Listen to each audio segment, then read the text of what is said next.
moko ya basala nzambe munene mboka na biso collègue na pasteur au sala na musala nzambe pasteur Marcelo autaki ko bala mais bala na créé quand même ba polémique et belé na ba télévision et créé quand même polémique na ba réseaux sociaux bande ko belé ba taxé qui a bali mbangu bali vite fait mais yo tant que homme de Dieu analyse ni ko sala il soit il lisuni ni ko ta ela bala ndeko na yo musala nzambe pasteur Marcelo Tunasi.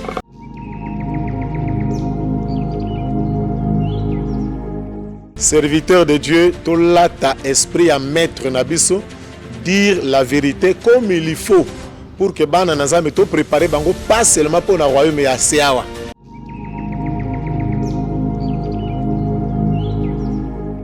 Toto sa verset où il lobby. Mutu akokoma libre soka bali akoma libre pour à épouser moi si to azala épouser na mobali mususu soki moko akufi. La durée, la Bible n'a pas déterminé. Le nombre de jours, nombre d'années, c'est les hommes qui cherchent à polémiquer seulement.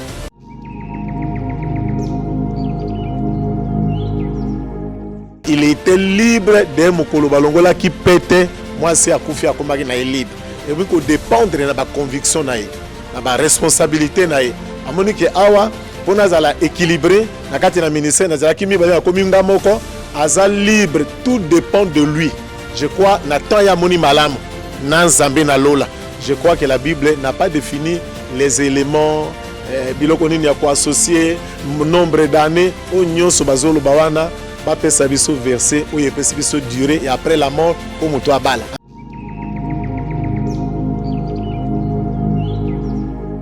Bana nzambe ba otaro partout dans le monde entier. Nini ba ko yugo sala pona ko yeba ko détecter un vrai serviteur de Dieu. Tant atali a yebi pena ko société o yaza pena mosala nzambe ya solo o azali mosala nzambe moko o yazo lukame wa tuka na libebi. Il y a deux dimensions pour découvrir un vrai serviteur de Dieu.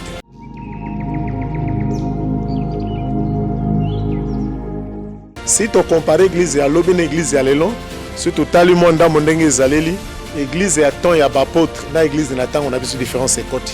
Batebele bazo wanga na petit à petit la vérité de l'évangile. Bazo préféré kotambola na biloko ezo sala malamu kolia komela kolata kitoko lokola concurrence mais le lobana nzambo ezo sanctifier bato po bakota na royaume. Batebele bazo kango lokola ekomi lokola ba kaka. Na biso batei deux fois ce côté yango zo lokola bato ba okima.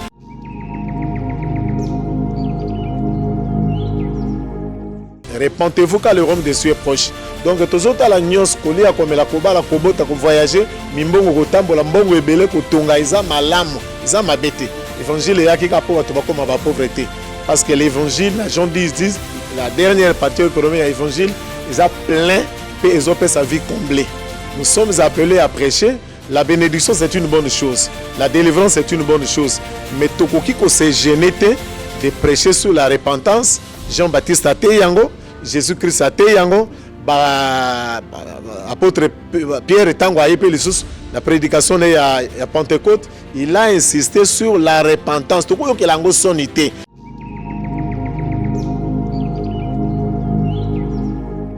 Aujourd'hui, si le serviteur de Dieu ne prêche sur les manger et les boire seulement, il y a un danger. L'habillement, les voyages, la bénédiction, si seulement il ne s'attelle qu'à ça. Donc, bandeli yamboula, ti souka yamboul, soit zoté sur la bénédiction, sur le manger, sur le vêtir, c'est un danger.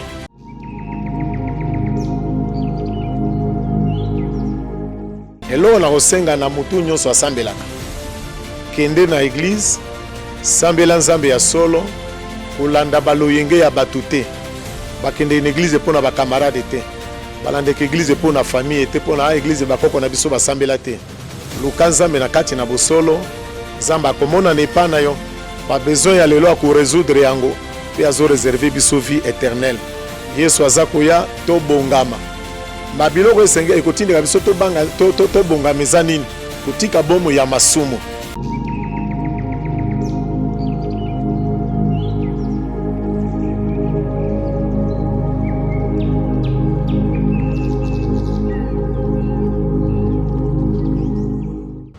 Très bien. Bonjour, bonsoir, ça dépend.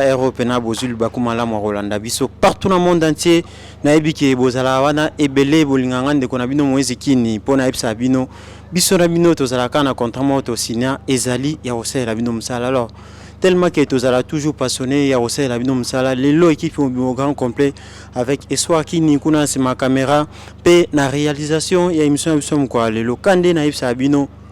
Biso na chaîne biso polémique ezalate ba BSP ezalate mais tolinga juste kozala bino information na kati ya source et puis pourquoi pas to lukela bino ba inviter des marques oyo ba permettre biso to iba na ko décortiquer actualité ndenge kaka boyebi chaîne biso bosolo na molimo ezali wana pona koyamba ba inviter nyonso oyo ba benga biso tout comme pe o biso to luka bango pona ko développer kaka ba sujet oyo eyela biso de part et d'autre pona bandeko nyonso batala biso batindela biso ba commentaire batindela biso ba message pourquoi pas ba benga biso. Alors lelo oyo tozana moko basali nene ya nzambe ya mboka na biso République démocratique du Congo.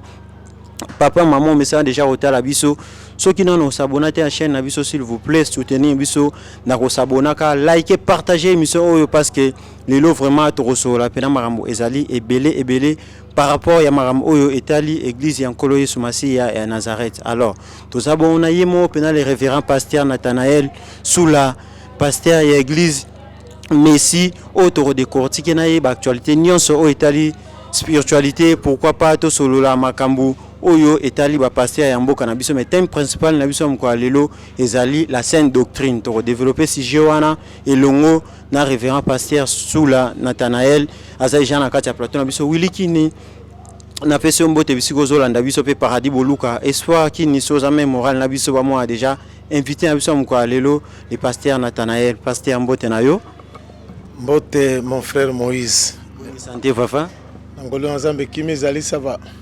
Merci beaucoup de aussi permettre biso penato mekampe ko so lelo bandeko bazuli bakwa Rolanda partout dans le monde entier et puis ba oba Rolanda na province ville province à Kinshasa so ko pesa mbote ou peut-être ngana présenter au malamu te ou se présenter sous ce malamu oyo lobine bandeli je crois que ça suffit comme on a passé Nathanaël Soul zali mokambi ya Lingomba mission évangélique sur du salut intégral zali situé na Kibati numéro 29 na commune à Barumbu. Très bien. Kibati numéro 29 na commune ya Barumbu. Alors ndeni ni peuple de Dieu bazo se comporter et puis ndenge nini etonga et puis musala na nzambe en général. Bon sala na nzambe jali ko tambola na ngolo na nzambe. Lokola nkolo moko apesaki etinda azana biso elongo. Je crois que ça va. Nous évoluons bien na ngolo. Merci beaucoup mon sala nzambe pena. Ndenge aussi konzimina biso invitation lelo pena to kosola ka ndenge bato ba Rolanda yo ba misusu pe déjà bazwali bakwa Rolanda ona ba etando ikena bango ba misusu pe peut-être bazwali bakwa Rolanda ona ba réseaux sociaux mais na chaîne na biso bosolo na molimo ezali pour la première fois oya koleka mena nzimi ke zambala ya suka te si je na uti ko yeso ndeko ba otala biso awa to kosola sur la sainte doctrine bandeko ba otala yo par définition na la sainte doctrine elinko lobani nto bandana wana. Bon pour te résumer par rapport au Nathan ba verset eza ebele mais je peux résumer ma maloba boy et comme mis quelque part dans mon calendrier à 1 Jean le chapitre 2 verset 6 Bible dit si quelqu'un prétend demeurer en Christ il doit marcher comme Christ lui-même a marché. Je crois en résumé donc marcher comme Jésus lui-même et aussi être imitateur ya yemoko nan Thomas Paul o ya ko parachever maloba naye. Très bien. Mais qu'est-ce qui fait que les lots tout le monde en est en colo et épouse en général au Baotalabiso partout dans le monde entier. Moi c'est à Yusumasi à Nazareth. Tozo kokalisus gozana respect on a été à sainte doctrine parce que nakalato yebi to bandai ko banga ndako nzambe tozo banga musala na nzambe tozo banga biloko eza sacré ya nzambe. Mais les lots to bungisa ba valeur wana. Tant que mosali ya nzambe, tant que papa bana ebele, ba o ba Rolando sikoyo okoyebisa ngoni par rapport à ndenge ya crainte. Il y a le bananzambe za la souté pa bananzambe za dia quoi. Ça verset batebele et le bamané na familia ba païen. La crainte de l'Éternel est le commencement de la sagesse. Dans mon candidat proverbe j'espère le chapitre 1 verset 7 que la crainte de l'Éternel est le commencement de la sagesse. Mais naikeke on attend ya suka des fois ils allaient payer une partie accomplissement ya maloba Paul alobaki. Na mikolo ya suka komona makambe belé entre autres batebele bakuwanga na saine doctrine bakosepela nango te o ezosala ke bato bazwa le caractère de Dieu na nzela nkolo Yesu ndenga tambolaki na nzoto awa na mokili bato bakomona yango lokola peine lokola passe.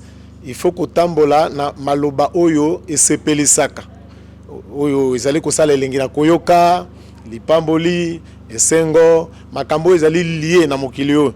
Suite olandi malamu eza vraiment surprise te pona batangi ya Biblia ou bazali avisé par rapport na message au toza na temps de la fin toza na ngwa na temps de la fin bato ebele bakozala ba hypocrite bakozala bato ebele na dérèglement bakotambola insoumission vis-à-vis na loba na Nzambe na ba parents to na ba pasteur na tango oyo maloba na Nzambe ekokisami mais la saine doctrine bana na Nzambe bakozala na posa kotambola ndenge maloba elobi.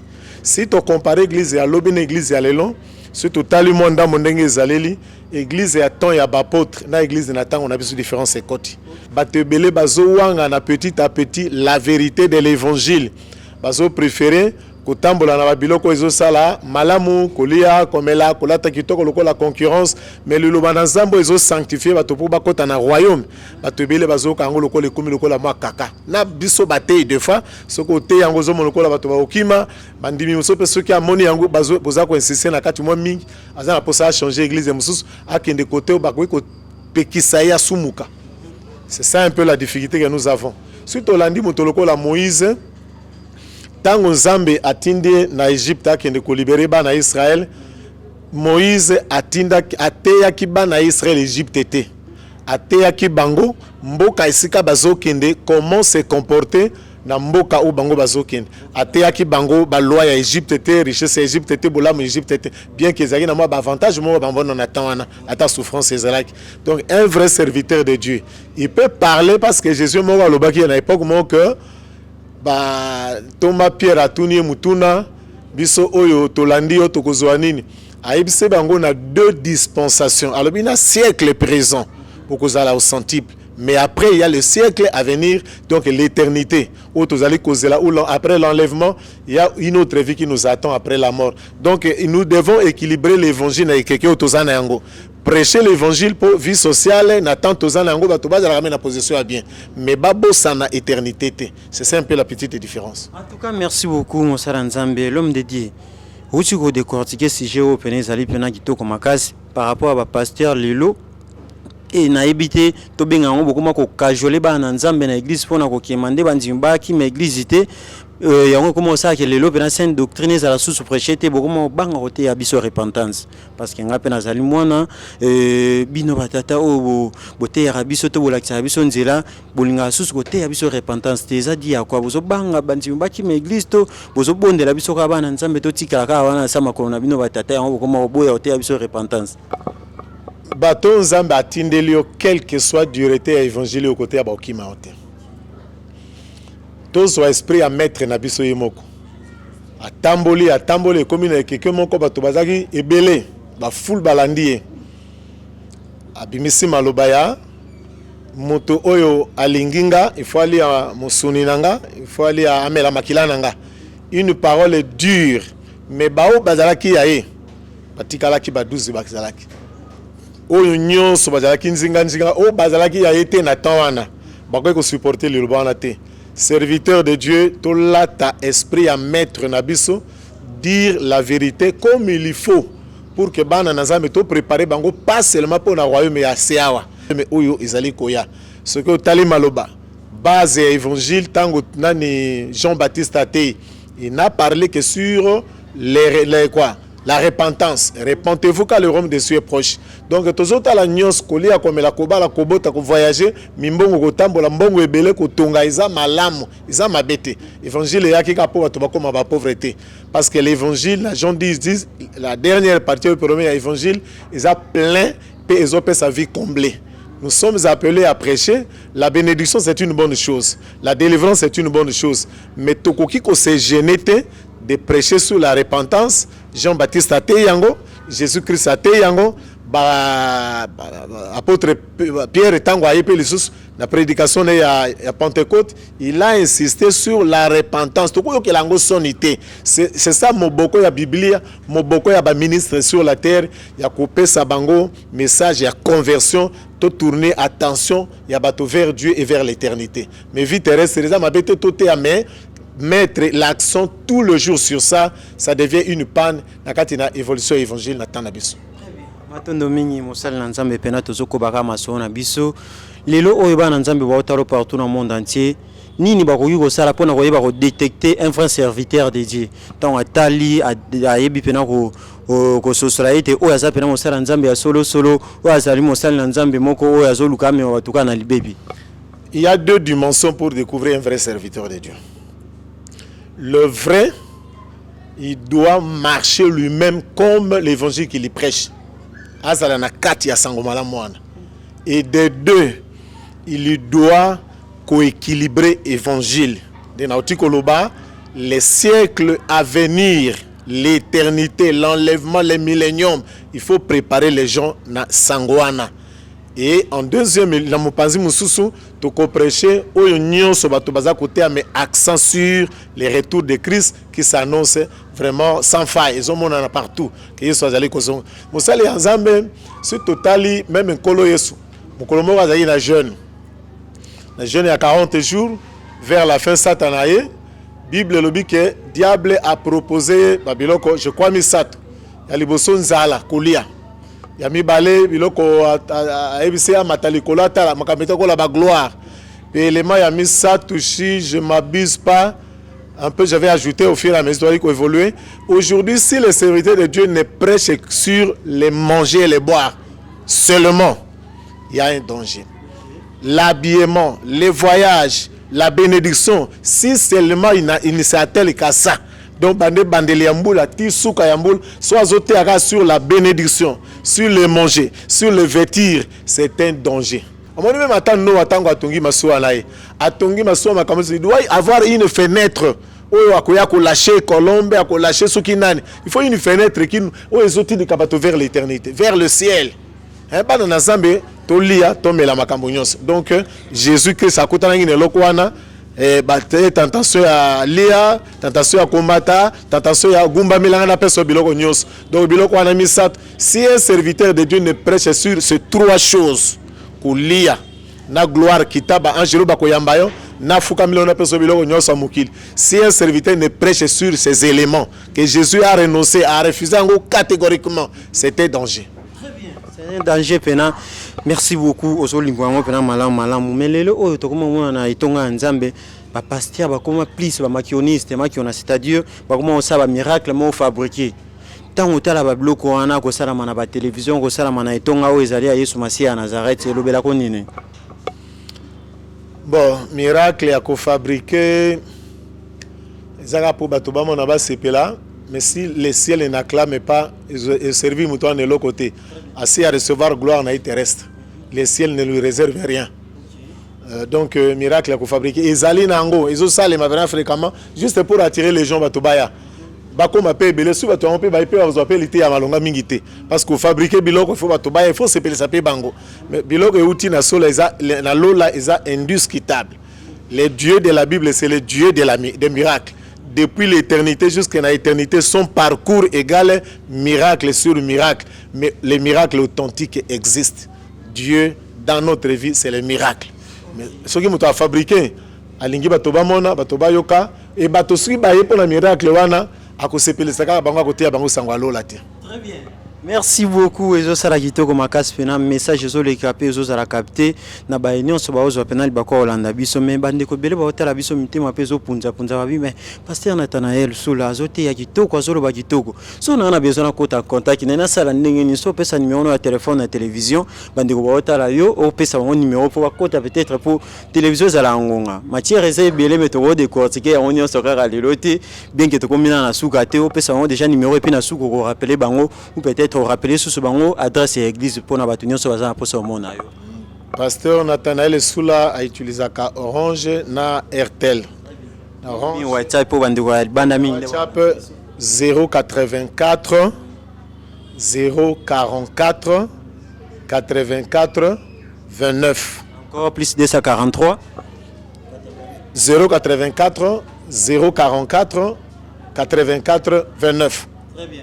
Merci beaucoup numéro ya ngwana pena ya pasteur bo benga ye bo komela ye pona ba problème na bino nyonso bozali nango akoyeba ko guider bino aza pena papa moko oyo aza na bana belinga moko naza déjà na témoignage na ye mena koyi ko étaler yango na télévision te bo benga bokoma e osala kitoko makasi mena zo rappeler bino ke lelo zamba na ya liboso kolika na kata chaîne na biso mezambala na ye ya suka te to kozongisa ye lisusu to meka mpe ko partager na ye susu expérience o etali parcours ya ministère na ye to témoignage na ye na nzambe dipo banda ko sela Yesu Masiya Nazareth tina mukwa lelo mais lelo to sola nanu sujet o etali biso la scène de doctrine lelo église ya nkolo Yesu Masiya to komi ko pusana mikolo zo pusana mikolo tikala mki enlèvement to kozela Yesu Masiya Nazareth azonga pona ko yozo mwasi na ya libala mais bato belé baza na kati ya distraction bato belé bazo comprendre que to comme ne keke oyo etango asuka parce que bato belé bakoma oloba ke non depuis to bana ozela ko ya Yesu ngoti siko estala mate bato belé ba mona ngolo kwa ba ventile kwa lisapo mobu okoyebisa ngoni ni par rapport ya enlèvement donc il les a ko évoluer à solo tozomona ba signe ebele zomonana bato baza na bokebi ata bateyo penza ka Bible te ko kotala mokili ndenge komi ba réalité tozobika na temps oyo ba phénomène ba réalité to ko maîtriser te eza ko signaler biso comme une alerte que Jésus revient bientôt. Ces termes eza ko apparaître lokola ya kala et pas bato msomo lokola tozo sepelisa ka pona ko sepelisa minoko na koloba réellement Jésus qui a promis de revenir revient bientôt. Et là on a resenga na mutu nyonso asambelaka kende na église sambela nzambe ya solo kolanda baloyenge ya batute bakende na église pona ba camarade te balande ke église pona famille te pona église bakoko na biso basambela te luka nzambe na kati na bosolo nzamba akomona ne pa na yo ba besoin ya lelo ko résoudre yango pe azo réserver biso vie éternelle Yesu azakoya to bongama mabiloko esenge ekotindika biso to banga to bongama ezanini kotika bomo ya masumu tant totiki bomo ya masumu to respecter ba principe Bible esengi to tangi Bible to se conformer na ndenge ekomami soki to longwe na position ya mutu nzoto to koti na position ya mutu molimo na kotosaka maloba na Nzambe.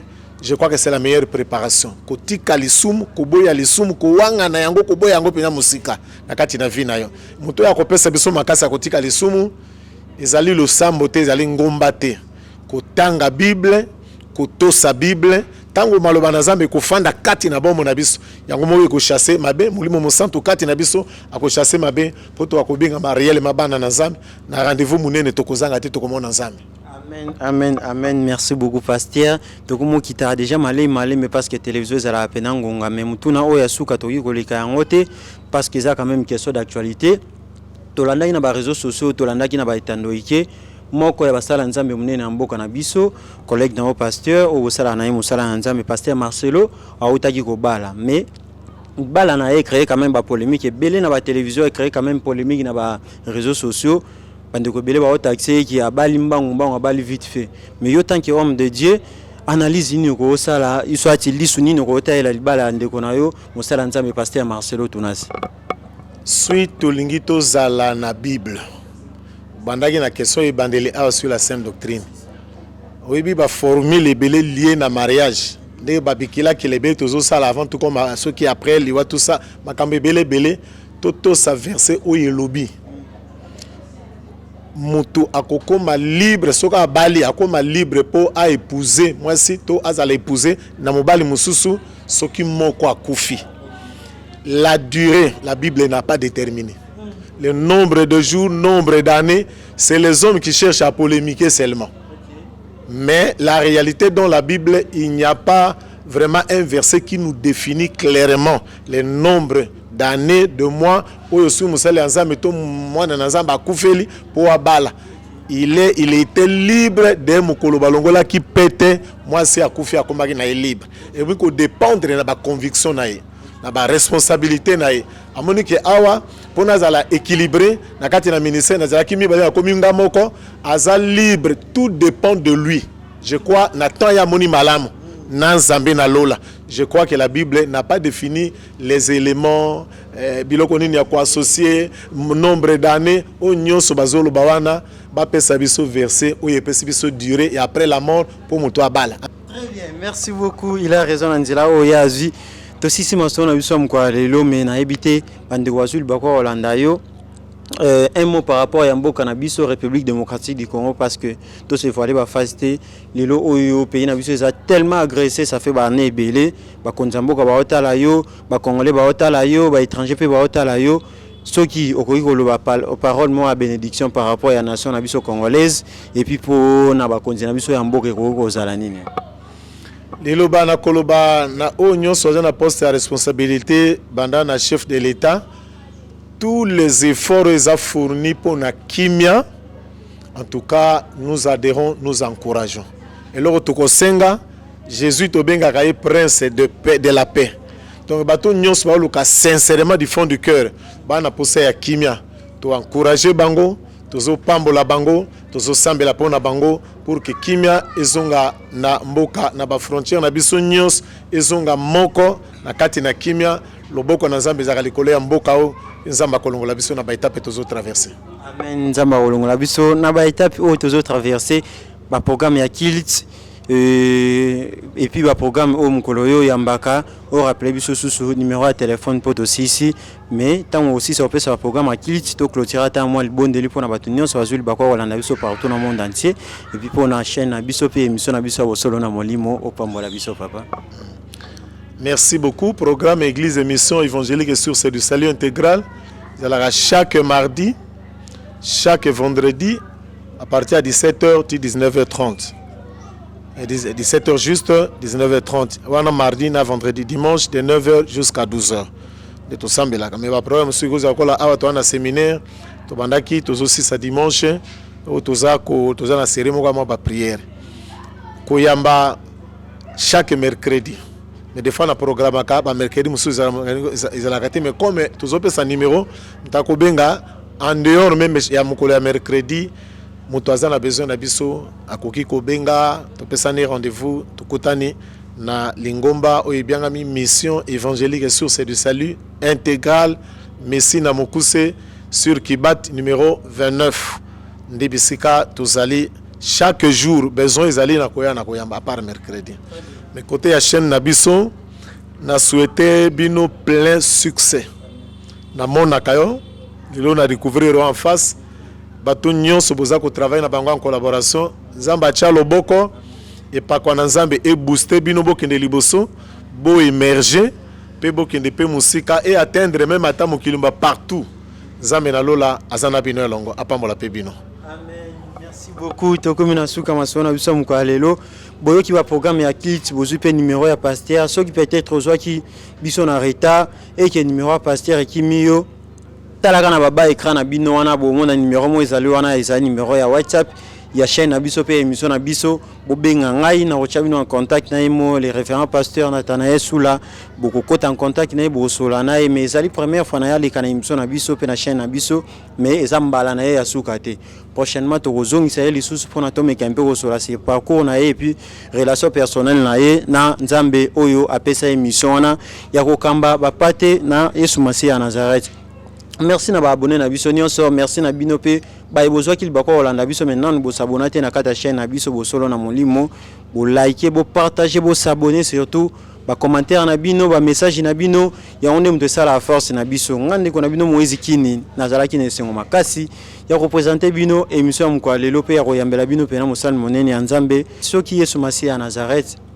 A umelu koya azongi lelote azongi lobite tokutani na mikolo ezali ko ya toujours na ngande ko na bino Moïse Kini na équipe Mobimba Espoir Kini Willy Kini Paradis Boluka et pourquoi pas la grande dame Pena Jaël Bazola tokutani na mikolo ezali ko ya au revoir.